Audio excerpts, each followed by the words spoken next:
Hello and welcome. In episode 2, we are going to find a beautiful location and we're going to start building a base. We are also going to cover a couple of different topics. We're going to talk about life advice, we're going to talk about life experiences, we're going to get into a couple of stories. So yeah, without further delay, let's dive right in. Alright, have you ever taken a huge risk that paid off? What happened? A huge risk. I mean, all the time. I had to kind of teach myself not to be like afraid of things, and because I think I would definitely second guess myself a lot, and also just think like when I would make a decision I would always be like, was that the right thing to do? Did I choose the right option? And I was always someone who would like second guess themselves in that kind of way. But the fact of the matter is, that's just life. Like if you get there's a saying that actually sums it up really well. It's called analysis paralysis, is what people say. And yeah, you just get stuck into this paralyzed situation because you're not moving forward and you're stuck in overthinking about something that has already been done, and you might not be able to change the outcome of that situation. So it's kind of pointless to really analyze it too much. But that's why that's why people say analysis paralysis, because you're analyzing too much, you're overthinking it, and then you're not making progress because of that, and it's actually holding you back. But yeah, anyways, getting back to the huge risks that have paid off. Yeah, of course. I mean, I think it's important to take risks. Not like crazy risks, but I mean, I definitely have taken risks where it's like I'll put like a bunch of money into like an investment, and that's a lot of money, and it could disappear tomorrow. That's a risk. That's always something that could happen. But you know what? It has paid off. I'm not like rich by all means, but it's still a risk that it still pays dividends, which is good. Yeah. But I mean, that can be other things as well. It could be like talking to someone. It could be like a job opportunity. It could be, I don't know. It could be anything, But I think it's important to definitely take calculated risks. Not necessarily like risks that are bad. Like, be smart about it. Like, try to be strategical about it. But also know when to kind of pull the trigger and just really go for that thing. So, yeah. I think that's a really good question. Let's see. What else? What's a time you failed at something, and what did you learn from it? Oh, man. Oh, man, yeah. There's a few things that I've just completely failed at. And that's kind of part of the process, but I don't know if it was necessarily like a failure, but me and my buddy, we liked to play music back in the day in high school, and sometimes we'll just go around, just walking around the town centre with like a guitar, and he would, be the vocals for it. And yeah, I mean, we had some really good responses from people, and people would come around and like sit down and play us something kind of thing. But I remember this one time, we went to this party. I think I'm peaking my mic too much. I'm gonna move it away slightly. But anyways, I remember we went to this one party, and everyone's kind of drinking, just the classic party thing, people playing beer pong and whatnot, and it's like pretty much a full house. It was like a 2-story house, and actually I think it was a 3-story house. And I remember my mates was friends with one of the people that lived there, and he's like, we've got a song for you guys. And so for some reason, like, they arranged for everyone to kind of cramp into the lounge and like pause the music, and then we sat everyone down and we played a song. And I won't go into too much detail. Like, it wasn't great. I mean, I was definitely like, drinking that night. I think we all kind of were. But yeah, it didn't go that well. Yeah, it was a little embarrassing, but it was a good memory nonetheless. And it was a really enjoyable night as well. Like, I really enjoyed myself. I just remember this one guy. This is kind of like a joke amongst me and like my friends group. We call it the summoning. So it was this one really drunk dude he was just so messed up, but he was like super energized and like talkative and just loud and just like having a good time. He's like, everybody, come witness the summoning. And we're like, what are you talking about? He's like, just come, follow me, gather round, and like he made this huge deal about it. And then like we all kind of, well, some of us, like a small group of us, kind of go outside just to see what he's talking about. And then like he gathers a crowd, and we're all just watching him, and then he just like pukes like into the bushes. Everyone's just like, what? Like, why? Why are we here? But yeah, he gathered like a group just to like of us just to like watch him like puke out his guts. Yeah, it was a good night. It was a lot of fun. We've got some good memories. We've got some good stories. Yeah, I completely don't remember what the question was, but that's okay. We'll move on to the next one. Let's see. Yeah, I got very sidetracked. Let's see. What's the most unexpected moment that shaped who you are today? I've kind of already answered some of these. I'm gonna go on to another one. When was the last time you surprised you? I guess like, so to answer this, yeah, just to kind of set it up. So we have a boxing bag at our place around the back, and I pretty much hit that thing every single day just because it's kind of fun, and it's a really good cardio kind of workout, get your heart beating, and it's just one of the things that I do, and it's part of my goal. And yeah, so I mean, boxing is not really something that I thought I would kind of enjoy, but I really do. Like, I don't want to fight anyone. I just am using this purely just for like exercise and to like elevate my heart rate and whatnot. But yeah, there's something about like hitting there's something about hitting something that makes me feel good. I don't know why. It feels good, man. Like, because I'll just do it, and like maybe I've got a tantrum or something, and it's like a good outlet to kind of get rid of this, like, I don't know. Yeah, I think I've got a bit of a temper, so maybe it's a good way to kind of release. Like, for the most part, like, I'm pretty chill, but like, you know, like, I can snap if someone pushes me a little bit too far. Like, I would prefer not to to be there, and like, it pretty much will like never happen because I've gotten really good with like my temper and stuff. But I mean, yeah, like even just like hitting drums, like I'll play drums. I bought this like electronic drum kit thing a couple of years back, and I use that thing all the time. But in terms of the boxing, like just doing a couple of drills and movements, and you know, just going through some of the drills is just really fun. Like, I just like kind of punching the bag, like, you know, doing the whole like pretending to duck from a punch kind of thing, taking a step back, running up and kicking the bag.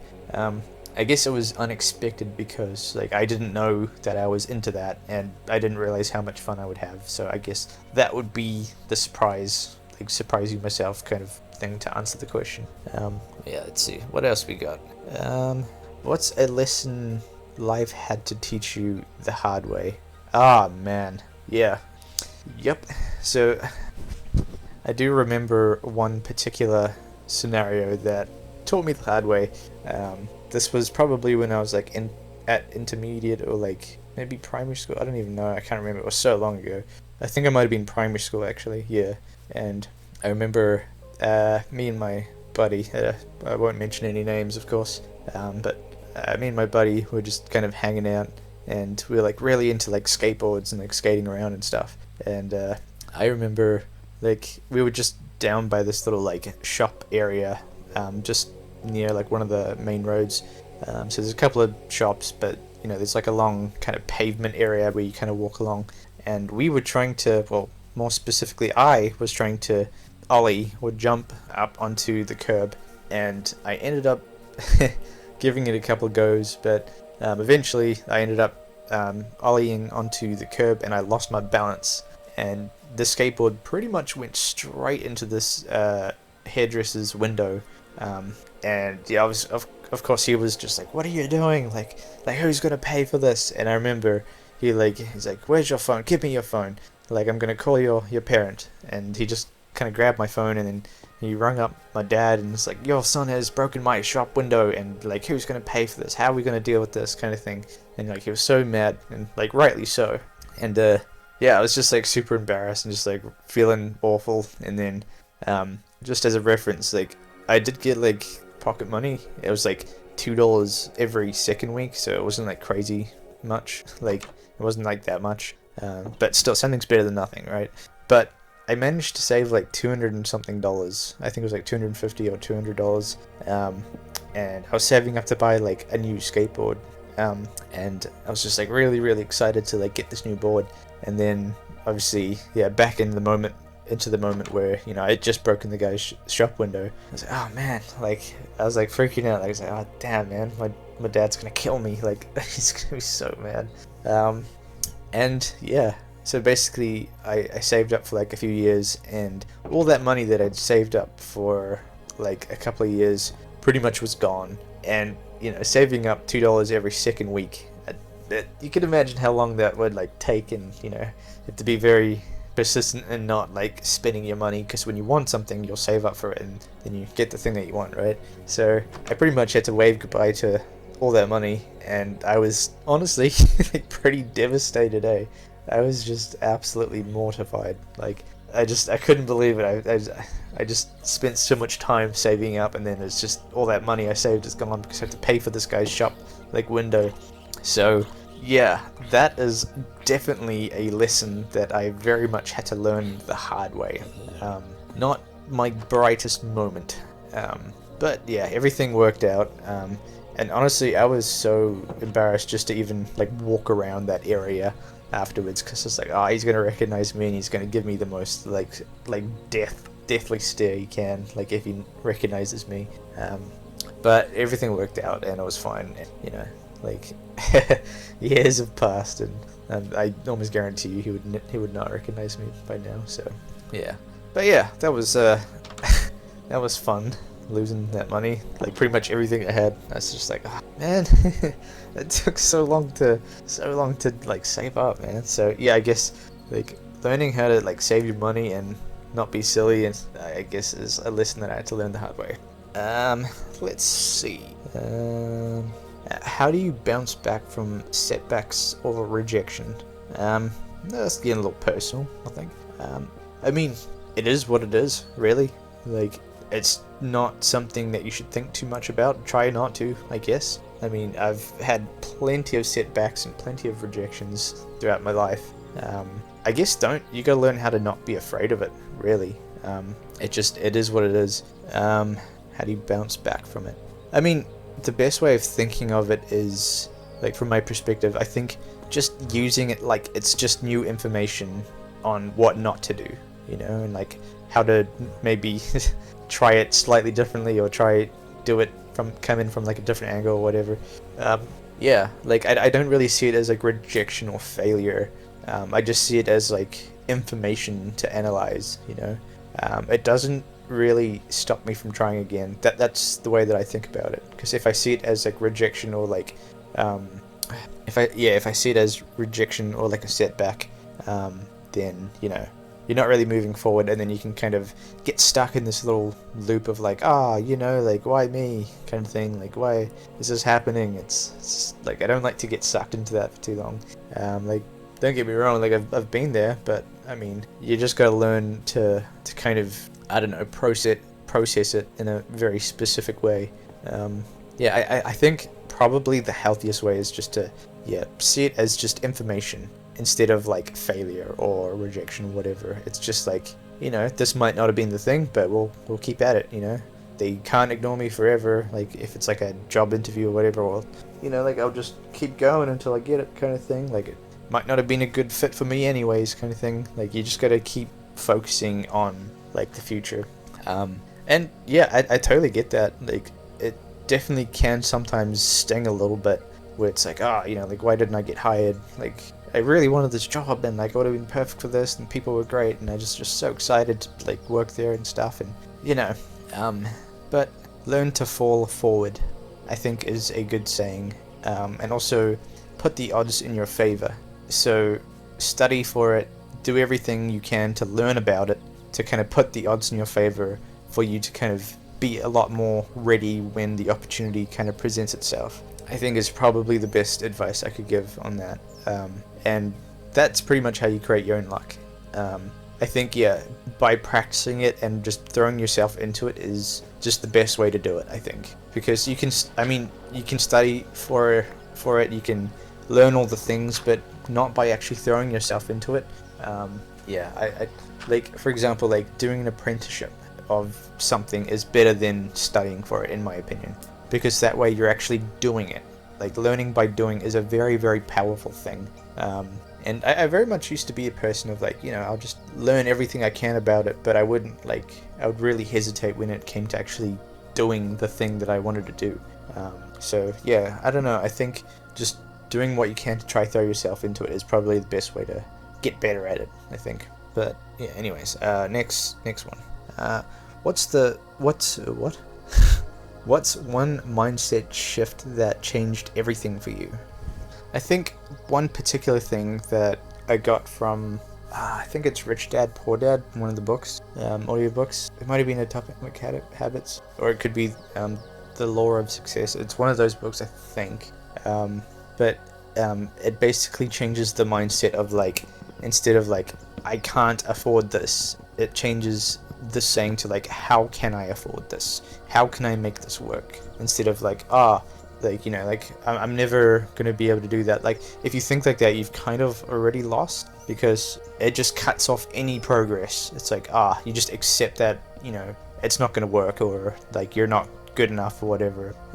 So I think just really focusing on just like, how can I make this work, is a very important way, instead of thinking like, this is useless, you know. Yeah, like, honestly, I really can't put myself into the state of mind of like, nah, I can't, you know.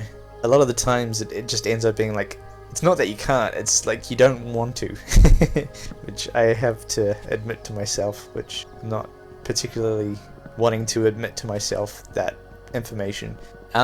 I think sometimes it also can be used as an excuse, like, you know, I just don't have the money for this, which is a logical thing sometimes, but sometimes it's also used in like, you know, I just can't be bothered, I don't have enough money to support this thing that I want to do, or like, you know, we just don't have the right resources, or, you know, I'm just not, you know, doing too good with it, kind of thing.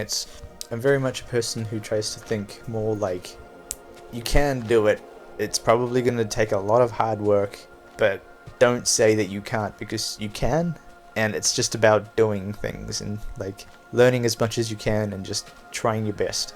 I think there's too many thoughts that are so easy to kind of fall into to prevent you from kind of doing the thing that you're trying to achieve. It's so easy to just think that way, but yeah, I don't know, I find it kind of interesting anyways. Let's see, what else we got? What do you do when you feel unmotivated? Honestly, I think burnout is a very real thing. I think when you do something too much, and you don't allow yourself to have much of a break to recharge, there are definitely ways to kind of get through the burnout. Definitely by taking like short breaks, short intermissions. It could be something as simple as just, you know, making sure you're fed properly and you're eating healthy, you're drinking water, and, you know, like, you're exercising, I don't know, like a cup of coffee could make all the difference, kind of thing. I tend to bring it back to the simple things. Sometimes it's just, I need to go for a drive somewhere and just kind of chill out and listen to music. That one works surprisingly well, because it kind of gets me away from everything, and I can just kind of have my own little space where I can just think and just plan things and declutter my thoughts and stuff. So yeah, yeah, I think just bring it back to the simple things. I think that's a really important thing. What else we got? What does success mean to you now compared to 5 years ago? Oh man. I mean, again, success is just, to me, it's having freedom, good health, and financial stability. Maybe 5 years ago, it would have been very different, I think. I think success, to me, back then, I think I set my standards way too high, which is not necessarily a bad thing, but it also needs to be kind of reachable. And I think breaking it down into more steps was very helpful, I think. Instead of, you know, like, I haven't reached this goal yet, and, you know, it's taken so long and I'm still not there. But if you break it down, you can kind of tick the box of these certain checkpoints along the journey, you know, and that definitely makes you feel like you're gaining progress instead of just having one crazy ass goal, which it seems like it's undoable just because it's such like an insane thing to try achieve. Like, it may be very doable, but just break it down a lot more, make it a little bit easier to kind of digest, and also celebrate the wins that you have. I think that's really important. Like, when you reach a certain milestone, it is important to kind of take a step back and really acknowledge, like, alright, we have been doing pretty well lately, like I should kind of celebrate and do something nice for myself. I think it is important to make sure that you do that, otherwise it just seems like this endless, like, upward hill battle, with very little reward and payoff, So yeah, that's what I would say to that. Next one is, do you believe people can truly change? Why and why not? Ooh, I like that one. That's an interesting question, because yes, people can always change, yes, but it has to be up to them. So if they decide that they can't, then no, they won't be able to change. If they don't believe that they can, then no. Ultimately, yes, I think people can change. I think, I've definitely got myself out of a lot of bad habits, and sometimes, like, I see someone and they're going through something that I've gone through as well, but the difference sometimes is, like, they just don't want to change, or they're not willing to learn, which really prevents them from progressing, I think. Yeah, I think just having the motivation and just, well, it depends on your situation, because everyone kind of grows up differently, right? Like, we all live in different places of the world, so sometimes you just have the resources, and sometimes you don't have much, So you can't really, like, always choose where you start, right? So yeah, I think if you definitely don't have a lot, it is definitely a lot harder to try change. Specifically, like, when you have, like, potentially, like, say for example, if your family members are not very good to be around and they can cause you to have, like, a very negative impact on your life, that's hard to get out of, because you've been brought up a certain way, you have these certain habits because of the way that you've been raised, and sometimes that can really hold you back. So I think some people aren't aware of how to get out of these bad habits, or even that they have those bad habits, like, for example, like, if a family member is just always talking down to you, being very condescending and just a little bit toxic or whatever, I mean, that can really impact your mental health, and, like, the way that you think of yourself, and the way that you walk through this world, and how you carry yourself,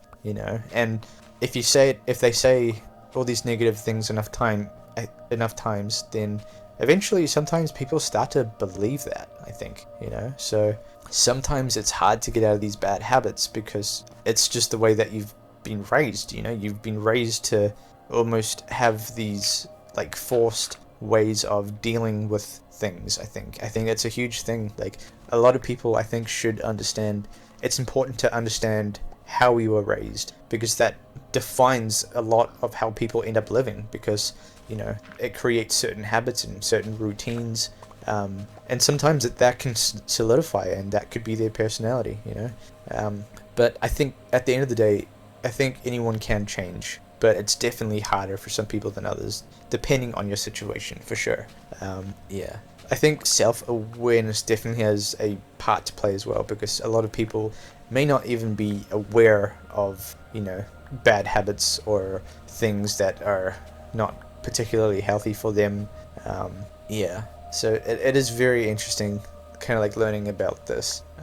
Yeah, I kind of like this topic. It's a very interesting one to me, because me personally, I really like to know who a person is. So, like, I remember at my old job, I would be very specific in, like, getting to know who the person is that I'm working with, because, I mean, obviously you're going to be working with them, but there's also so much to discover as well, like, I think understanding the type of parenting style that they were raised by that alone can give you so much information on, like, why this person is the way that they are, why they might be insanely successful, or why they might be insanely just, like, unmotivated, or whatever, I think just learning about the dynamics of how they grew up, what the dynamics was like, can really tell you a lot. So that's why I tend to find out that information.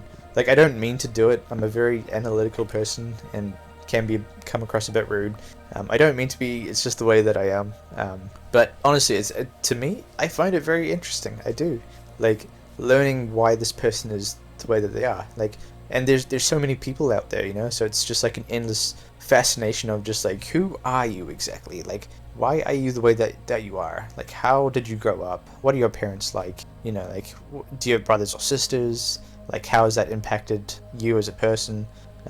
Yeah, I just find it very interesting, that kind of stuff. But yeah, anyways, let's see. What else we got?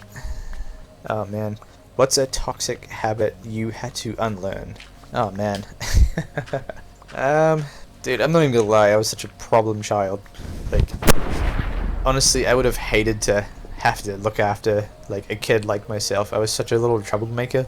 I think something that I used to do is, yeah, I mean, again, like, I think I was very critical, and sometimes I would think very negatively about myself. I think that was very harmful at the time, because in a way I kind of saw it as a way to kind of drive myself. I think it was like a form of, you know, motivation to try get me to do something. It's like, oh, why didn't you do better on this? You know, like, why couldn't you have done it this way? Like, I expect so much better, like, than, you know, the results that I've come across. You know, like, why can't you just, you know, put more time and effort into it?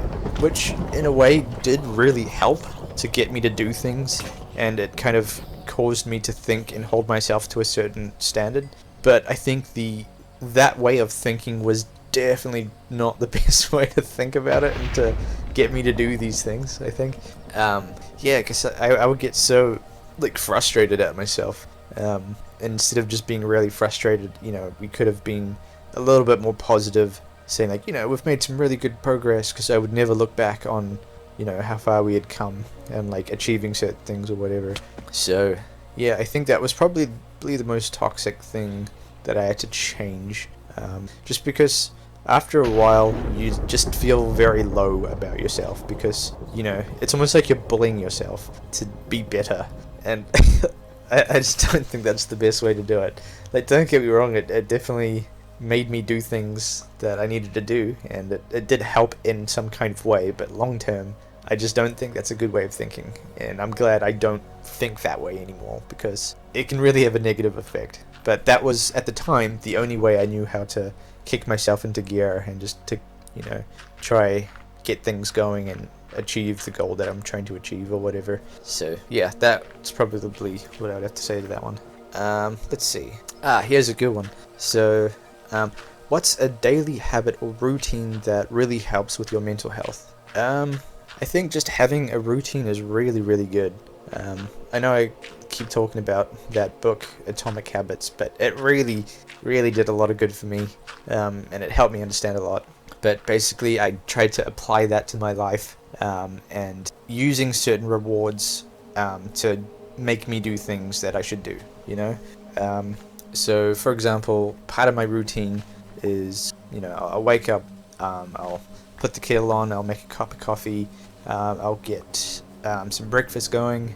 I'll just quickly mention the breakfast because it's a pretty badass breakfast. It's really healthy and it's actually so good. Like, I really enjoy this meal. I literally eat this every single day, and I've lost so much weight and because of it, I think. But so basically, this is the layer of it. So you've got your toast, hummus spread on top of the toast. I bought a bag of baby spinach, so I put that onto the next layer. I cut 2 pieces of cucumber on each slice of toast. Then I will put a pickle on top of that, and then a slice of beetroot. I buy this canned sliced beetroot stuff. And then I put avocado, like diced kind of avocado pieces onto the toast. And then I put the cooked eggs on top of that. And that's my breakfast. So that with the morning coffee, oh my goodness. I can't even tell you how much I look forward to that. I know it doesn't sound that crazy, but to me, I think I try to trick myself into thinking like those are those technically are a lot of the ingredients for burger fuel. Like, they always have like beetroot and avocado. Obviously they've got all this like other stuff as well. Like, they've got some crazy sauces that they put on. But to be honest, it is kind of tricking my brain into thinking that I'm eating a burger, like a burger fuel burger, just because of some of those ingredients. And it tastes really good, man. Like, it's just a phenomenal, like, healthy meal in so many different levels. It's very healthy. You get protein. You've got all these great things in there. Top that off with a cup of coffee, and then obviously I'll go outside and hit the punching bag. And I try to do that every day. I try to have some kind of exercise directly after breakfast. And I tell you what, after I've gone through that process, I'm ready for like anything. I feel so good. I feel amazing. You know, I've got my blood pumping. I feel awake, alert. I feel just ready to go. I'm ready for the day. I can do whatever the day has, and you know, like has in stock for me. So yeah, that is probably the most single powerful routine that I've got. But I think it works effectively mainly because of the food. I think, all right, we're gonna sit down. We're gonna have this nice meal. We're gonna refuel. We're gonna get some caffeine going. I do take like a multivitamin and some fish oil. That also, you know, has a part to play. It makes me feel pretty good. But yeah, I all of a sudden I go from being very lethargic and just feeling lazy and just, you know, not really wanting to do much, and you know, I'm still trying to wake up and everything. Once I've had a meal and a coffee, and I've had like a little bit of a workout, dude, I am so good for the rest of the day. Like, I am good to go. I feel amazing after that. And I think just that alone it's been incredibly beneficial. I would highly recommend this to anyone. Like, it will literally change your life, just a small routine like that. But yeah, that is literally coming from the book Atomic Habits. Again, like, if you want to try achieve something, it's all about creating small little routines and habits and rewarding yourself for it in like a healthy way, kind of thing. Very, very effective. But anyway, let's see what else we got. What made you start this like podcast channel thing, whatever this is, I suppose? Honestly, I tend to do this kind of stuff anyway. Like, sometimes I will go for a drive somewhere. I've got a couple of really good spots where I like to drive up and just, you know, go to the top of some of these hills and I get this beautiful view. And I like to do audio logs because it helps me brainstorm ideas, gets my creative like juices flowing, and yeah, I don't know, it's just a really good outlet. It does help me declutter my thoughts a lot as well. And yeah, I mean, also, well, that's kind of why I chose to try do this whole podcast thing, because I think I've got some pretty good ideas, maybe. I don't know. Maybe I do, maybe I don't, but if it's entertaining at all, then, you know, that's fantastic. If I can make someone's day just a little bit better, I mean, that's what it's about, really, isn't it? But yeah, I guess I definitely do this kind of stuff anyway. Like, I am definitely a gamer for sure. Like, I do like playing video games. I'm a bit of a nerd. I always will be. It's just the way that I am. And, you know, this kind of implements, you know, I'll play some video games, upload the footage, and then I get to just chat as well. So it feels like a really good combo. And this is what I do just to kind of enjoy my life and just to kind of, I don't know, it's hard to explain. I'm trying to think of a better way of explaining this. Yeah, it also kind of on a personal level, it helps me reflect a lot, and sometimes, you know, like if I'm editing a video, I can re-listen to something that I've said and it's like, you know, that didn't go over too smoothly, and well, like, that idea is actually really good, or that idea didn't really work out, and, you know, whatever. But it's a really good way to kind of self-reflect, I think. And if anyone knows me, you'll know that I'm a very self-improving type of person. Like, I love that stuff. I really, really do. But I don't know, I feel like it also helps me develop as a person, you know? I think it's really good. Honestly, I think doing audio logs, even if you just drive out and you just kind of talk into like your cell phone and just clear your thoughts, it's a really good way of kind of figuring out where you're at, you know? Like, I used to use it when I had things that I needed to figure out. It's like, I could do this or I could do that. All right, let's sit down here and figure it out. And then I'll basically go through all the pros and all the cons, and then I find myself talking about or leaning more towards a specific direction on which way I want to go. For me, it's really helpful, I think. So yeah, I don't know. And if I can kind of turn this into like entertainment for people, where you can just kind of sit down and chill and relax and be entertained by whatever. I mean, that's awesome. Like, if I could make this like a thing that I could just do on a regular basis, which, you know, I'm probably going to do either way. Yeah, I mean, that's awesome. It just is kind of a part of my routines, and it's a part of my life, so, you know, it is what it is. I guess. I think it just works really well for me. Like, I think that's what it is. Like, it's just very helpful for me, and it might be entertaining to other people. So I don't know. That's I think my answer on that one. Let's see, what else we got. Have you ever wanted to quit what you're doing? Yeah, multiple times. Sometimes I would push myself too far. There'd be an inevitable burnout, because I'd be just trying to go so hard on like one specific thing, and it kind of drove me to feel really unhappy, if I'm completely honest. Like, I ended up being very unhappy, and I was like, this just isn't working. Like, I kind of just want to stop this. I just want to quit. So yeah, for sure. And sometimes I do, and sometimes it is for the best. But I mean, I think what it comes down to, if it's something that you enjoy, then don't overdo it, but also kind of see where it goes at the same time. Do it at a steady pace, do it at a comfortable pace, and it depends what kind of person you are. Like, I tend to just really dive into things. Sometimes I just, you know, see how far the rabbit hole goes, which can be a good thing, but it also can be a bad thing, so just gotta be careful with that one. Yeah. What's next? What's something you wish you knew before starting your creative journey? I wish I knew that I was gonna fail a lot. Let's see, do I have a better answer than that? Yeah, I think something that I wish I knew is like it's gonna be very difficult.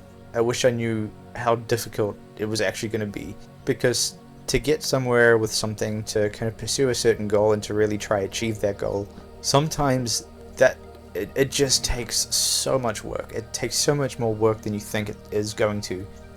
So I guess I wish I knew like how much has to go into it to be able to have a good result and a good outcome.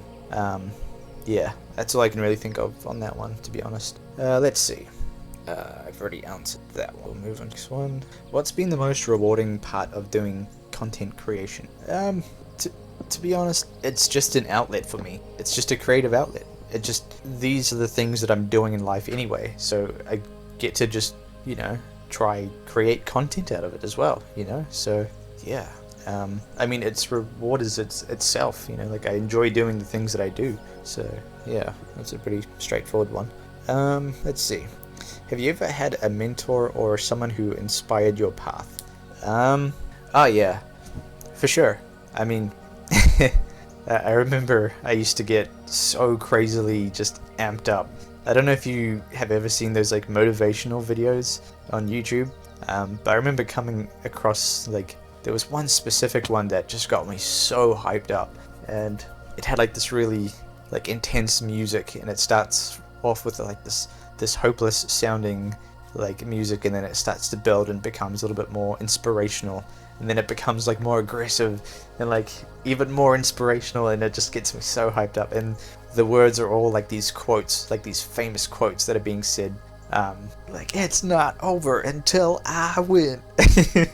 I can't remember the video name, but that line was in it, and it just hyped me up way more than it should have. Like, I was like just wanted to like run somewhere, or just like I don't know, it was just like way overly just let's get it.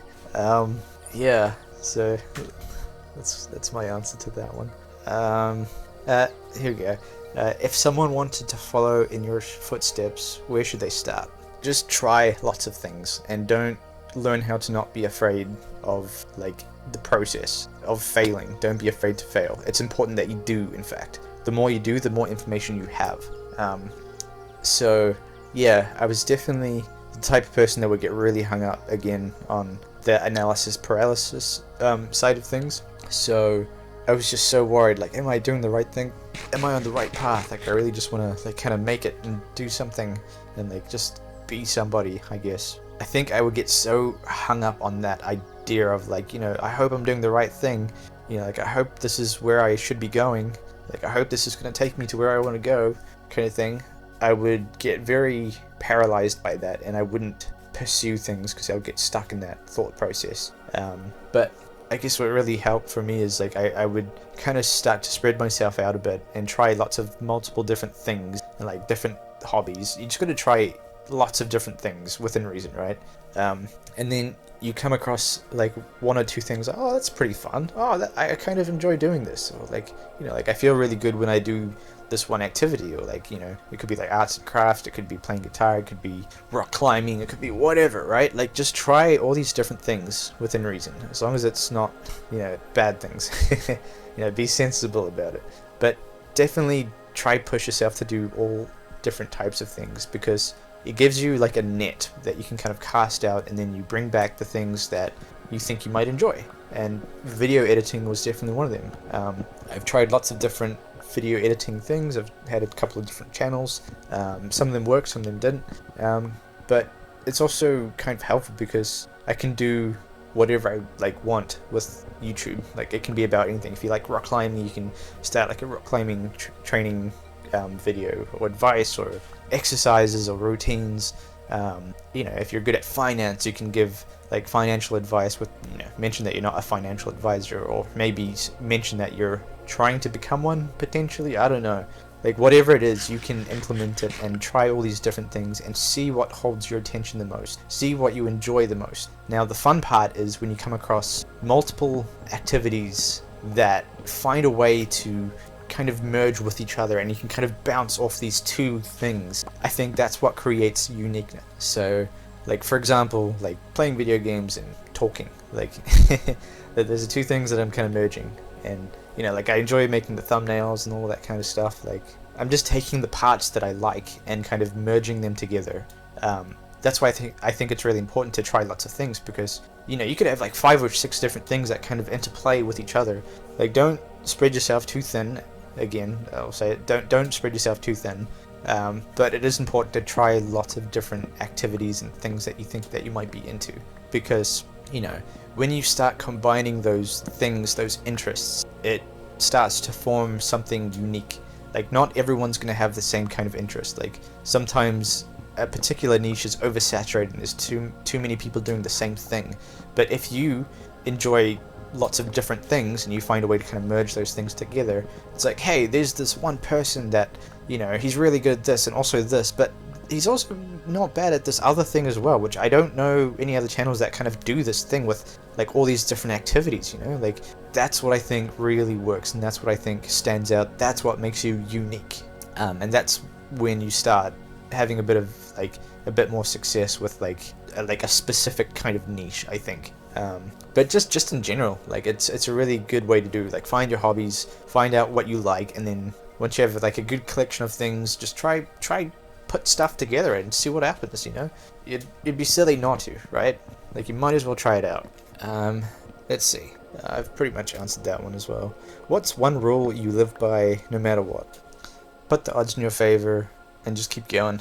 I think there are some pillars, like very, very important life pillars to have. I think being disciplined is very important. Learning how to do something that sucks and doing it consistently. I think that's very important. There's something very, very strong about doing something like that. For example, like exercising, right? It kind of sucks, right? It's not exactly always fun.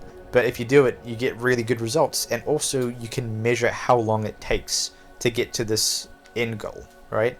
That's how I tend to measure success. It's like, how long do I have to do this thing for it to work? Like, how much effort do I have to put in to change the learning curve? How much faster is it going to increase if I do put in more effort? But consistency, I think, is the key. That's kind of the main thing to focus on. Like discipline to make yourself do it, and then consistency. Consistency is literally probably the main pillar, I think. Consistency, and that's why it's important to do things that you like, because you're going to want to do it. So consistency will come naturally because you want to do it. Maybe not the workout thing, but consistency, you know, will show you the results that you want, basically. Like I used to test that out with so many different things, and that's what I find a good way of measuring your success and like seeing it. Like, how long does it take for me to get results with this thing? How much effort do I have to put in? How often do I have to do it?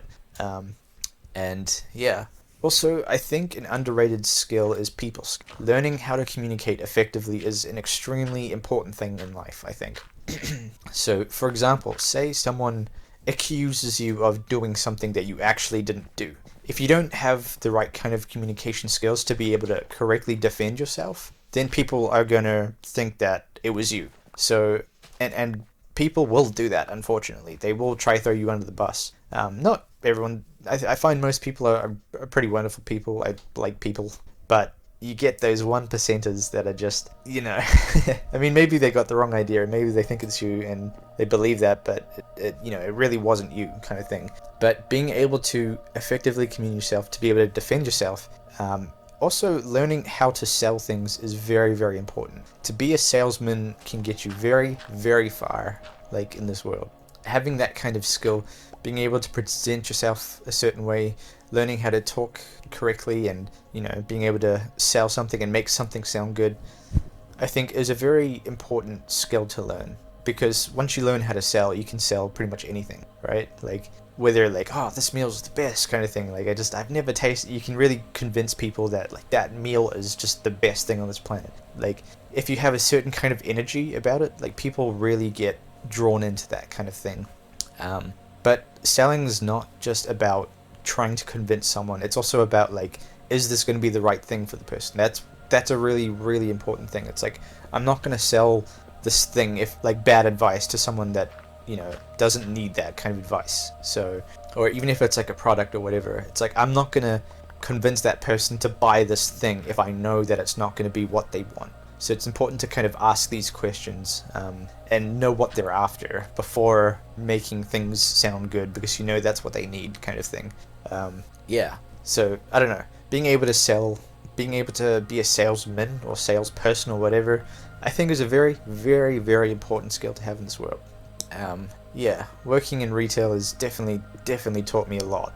Like you meet all kinds of people, you meet the full range of them, even like the 1%ers that are just very unusual. But yeah, I think it's important. Let's see, I don't even remember what I was answering.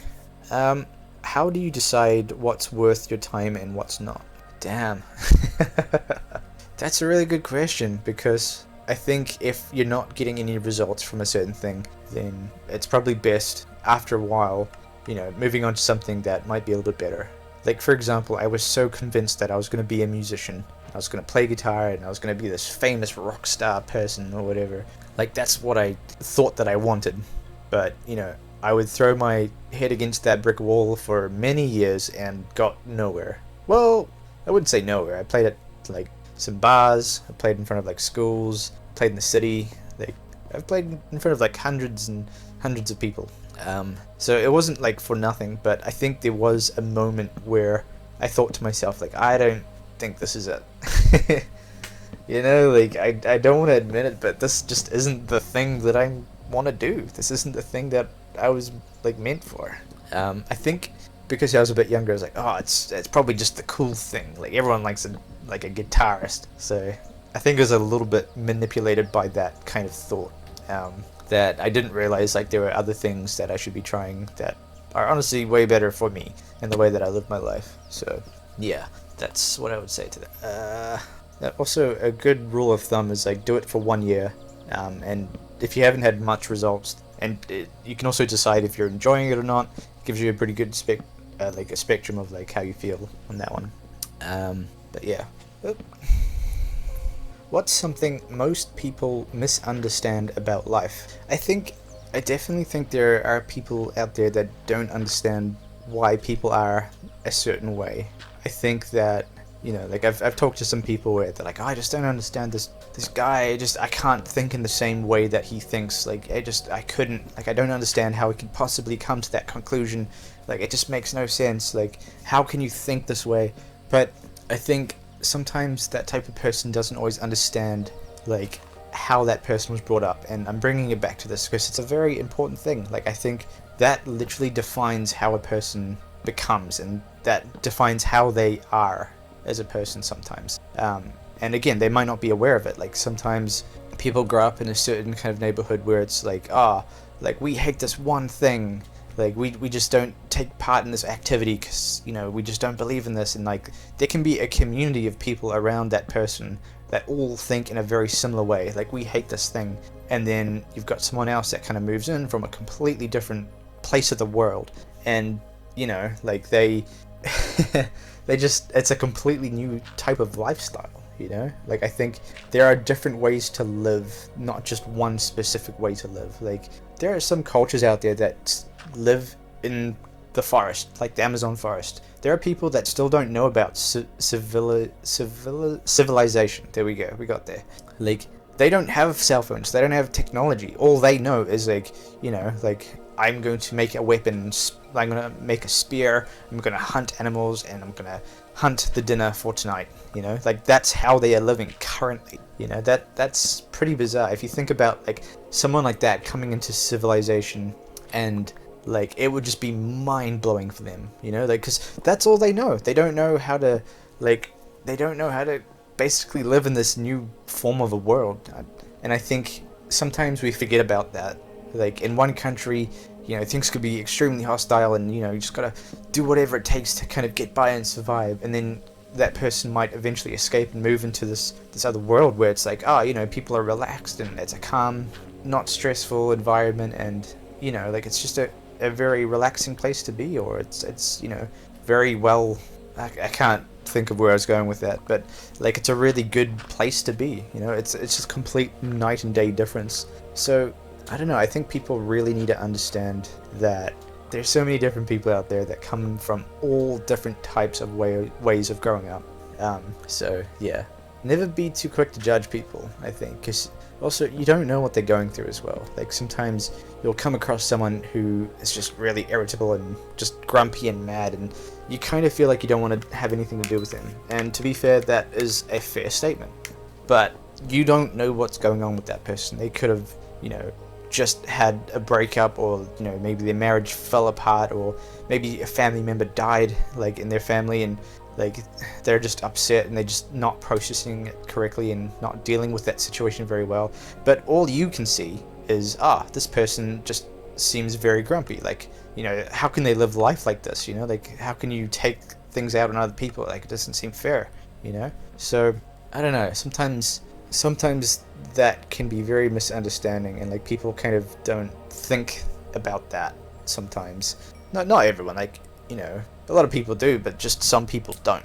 That's just how it is. So whenever you come across someone, like they might just be going through a hard time, maybe life's just kicking their ass and they just can't get a win, and you get the whole end of it. It's not your fault. Technically it is kind of their fault, because they should learn how to like be able to not take it out on other people. I don't think that's right.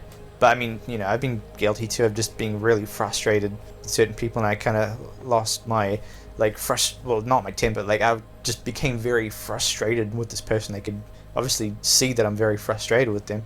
But yeah, I don't know, shouldn't be too quick to judge people. Sometimes it's just bad habits, and that person is really just a grumpy person, and sometimes you can't do much about that because they don't want to help themselves, and that's just the way that is sometimes. But you never know what people are going through.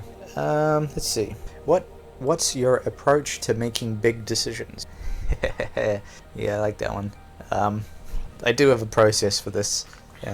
Again, I'll bring it back to like the whole audio log, video log thing. Like I say, I would drive out, I would find a nice location, no matter what time of day it is. Like even if it's late at night, I just need to go for a drive and just hash something out, just figure out like where I stand on it, what I'm gonna do about it. Because I find myself every single time I'll be leaning towards one more than the other, and like even though I'm really caught up and like I don't know which direction I should go. So there's this one that would be a really good direction, but this one's also really good. If you really break it down and you think you take all the pros and cons, it's like this one would be really beneficial because of blah blah blah blah blah, but also I don't like this particular reason or whatever. You end up talking about the one that you tend to like the most, and whether you like it or not, you almost make the decision automatically without even realizing it sometimes. But yeah, also I think I use it for like conversations as well. It's like if there's a really delicate situation that I kind of need to handle verbally, then I will kind of go over it in my head, and sometimes I'll talk aloud just in my car and just, almost just like explore all the ways that this could go. Um, yeah, I don't know. I've personally found it very, very helpful just to kind of explore all different directions of conversation. And then I kind of hone in on what the point is that I'm trying to really get across to that person, in like a very nice way, like the nicest way I can, basically. Because sometimes if something's bugging me, like I will try to get the point across, but without being too like hurtful. So sometimes you do come across those delicate situations that you need to figure out how to word correctly, and because yeah, sometimes you have to dance around certain words because they're just a little bit too harsh, and it's not really in line with how you feel. So yeah, I think it's a really, really good way to process and figure out what points you want to kind of touch on, and to be able to say it in a very respectful kind of manner. I think I've personally just, I found that very helpful. Let's see. I've actually already answered that one, and that actually does unfortunately conclude all the questions. I just want to say, if you've made it this far through the video, just want to let you know, like, I do really appreciate, I really appreciate you, and I hope you're having a good day. Hopefully I can make your day just a little bit better, and yeah, we will see you hopefully in the next one.